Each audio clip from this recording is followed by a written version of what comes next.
RTV app వార్తల్ని క్షణాల్లో చదివే అవకాశం ఉంటుంది. ఒక న్యూస్ పేపర్, ఒక టెలివిజన్ ఛానల్ మీ చేతుల్లో ఎప్పుడు ఉంటాయి. ఢిల్లీలో ఉన్నప్పుడు అండర్ గ్రౌండ్ డ్రైనేజ్ గురించి కొంతమంది మాట్లాడారు ఇక్కడ మున్సిపాలిటీ. నాకు చాలా ఆశ్చర్యం కలుగుతుంది.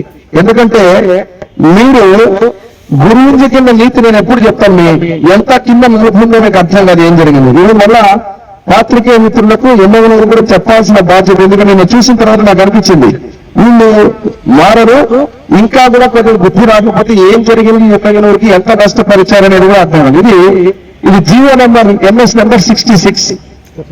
ఇది ఎప్పుడండి? ఇది ఎమ్మెల్యేగా కేశవరెడ్డి గారు 16/1/2009. అంతకుముందు 3/4/2008. అంతకుముందు డేటెడ్ ఫస్ట్ మనకి జియో ఇచ్చిన డేట్ 17/1/2008. జియో కాపీ కూడా మీకు ఇస్తా. 17/1/2008లో ఈ జియో వచ్చింది. ఈ జియో వస్తే ఆ జియోకు 2008 4వ నెల 3వ తేదీ రోజు రామ్కీ ఇన్ఫ్రాస్ట్రక్చర్ లిమిటెడ్ కి వీరి ప్రభుత్వ ఎమ్మెల్యేగా కేశవరెడ్డి గారు పని అప్పచెప్తారు. 44 కోట్ల ఎస్టిమేషన్ అండర్ గ్రౌండ్ డ్రైనేజ్. ఈ 44 కోట్ల రూపాయలతో కేశవరెడ్డి గారు 2008లో వచ్చినటువంటి జీవో అప్పచెప్పి పని మొదలు పెడితే ఇక్కడ గమ్మత్తు ఏమంటే మీరు చూడాలి, ఇక్కడ ఇది 36,60,00,000, 34,60,00,000 ఆల్రెడీ ఇచ్చేస్తారు. 44 కోట్ల యూజీడీలో 36 కోట్లు రిలీజ్ చేసేస్తారు. ఎప్పటికీ? దాదాపు 16/1/2009 అగ్రిమెంట్ నెంబర్ డేట్ రిలీజ్ ఏమేమి చేశారంటే మొత్తం నిధులంటే రిలీజ్ చేసేస్తారు. రిలీజ్ చేసే తర్వాత మళ్ళీ 2014-19 నేను ఎమ్మెల్యేగా మా ప్రభుత్వం వచ్చిన తర్వాత ఈ యొక్క రామ్కీ తోటి ఎందుకు ఇంత ఆలస్యమైంది, నిధులన్నీ అయిపోయినాయి, వీళ్ళు బిల్స్ ఎట్లా ఇచ్చారు, అసలు యూజీడీ పనే జరగలేదని చెప్పి ప్రత్యేక దృష్టి పెట్టిన వాళ్ళని పిలిపించి మాట్లాడితే వాళ్ళు చెప్పి నిజాలు చూస్తే అత్యంత భయంకరంగా డబ్బులు అయితే అయిపోయినా కానీ ఇక్కడ చూస్తే మాత్రం పనులు మాత్రం సున్నా. ఎక్కడ ఏమి జరగకపోతే మళ్ళీ వాళ్ళని పిలిపించి 5 సంవత్సరాలు దాదాపు 95% పనులు పూర్తి చేసి, నేను ఆ రోజు ప్రత్యేకంగా మీకు కూడా ఎన్నోసార్లు చెప్పాను, ఈ రకంగా గత ప్రభుత్వాలు చేసిన పొరపాటు వల్ల ఇప్పుడు మళ్ళీ ఇబ్బంది అవుతుందని చెప్పి చేసిన తర్వాత మళ్ళా మా ప్రభుత్వము నేను ఓడిపోయిన తర్వాత మళ్ళీ 2019లో ఇదే ఎమ్మెల్యే గారు అధికారంలోకి వస్తారు. వచ్చిన తర్వాత ఇది హైలైట్ ఏమంటే ఇది చూడాలి మీరు, బుగ్గన రాజనాథ్ రెడ్డి గారు విజిట్ వస్తారు. వస్తే ఫైనాన్స్ మంత్రి గారికి రిప్రజెంటేషన్ ఇస్తారు కేశవరెడ్డి గారు, అయ్యా ఈ అండర్ గ్రౌండ్ డ్రైనేజ్ 44 కోట్లతో ఇంకా మాకు కుదరలేదు, మాకు 26 కోట్లు కలుగున్నాం. 26 కోట్లు కావాలని చెప్పి ఇస్తే దానికి ఎక్స్టెన్షన్ కి వాళ్ళు ఇచ్చిన ప్రతిపాదన ₹1 కూడా పైన గవర్నమెంట్ శాంక్షన్ చేయలే. ఈయన మాట్లాడతారు మొన్న ప్రభుత్వంలో పూర్తి చేసేసారంట. నేను మాట్లాడి ఇక్కడ మీడియాలో చూశాను, మొత్తం చేసేసారంట.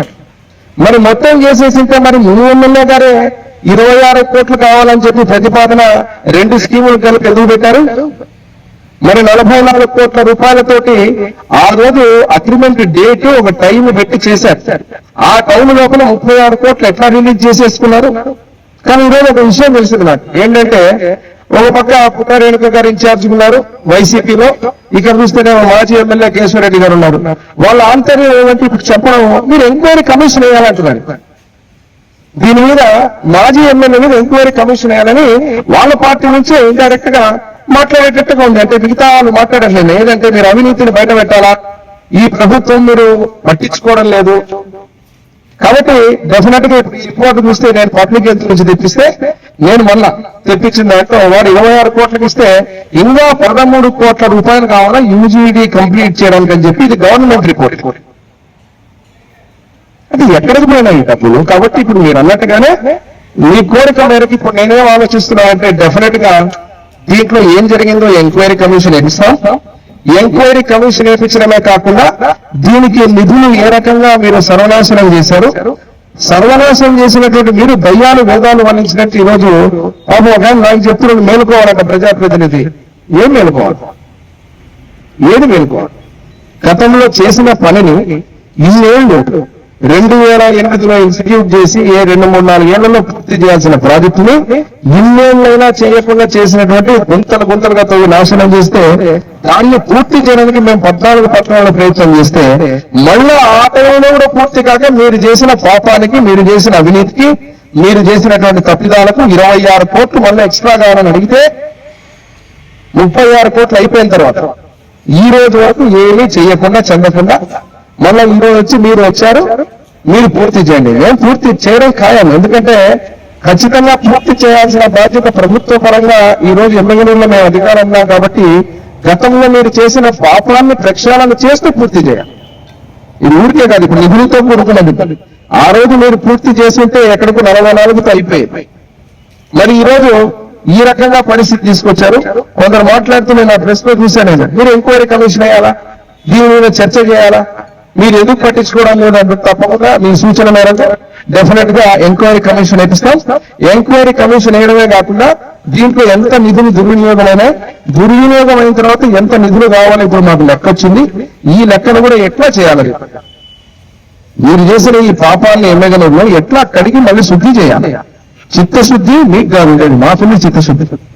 ఈరోజు విషయం మళ్ళా దాన్ని గాడిలో పెట్టి దాన్ని కూడా ఇనాగ్రేషన్ చేసి చేయడం జరిగింది. మరిన్ని వీడియోస్ కోసం ఛానల్ ని సబ్స్క్రైబ్ చేయండి. లేటెస్ట్ అప్డేట్స్ కోసం వాట్సాప్ ఛానల్ ని ఫాలో చేయండి. అండ్ లింక్ డిస్క్రిప్షన్ లో ఉంది.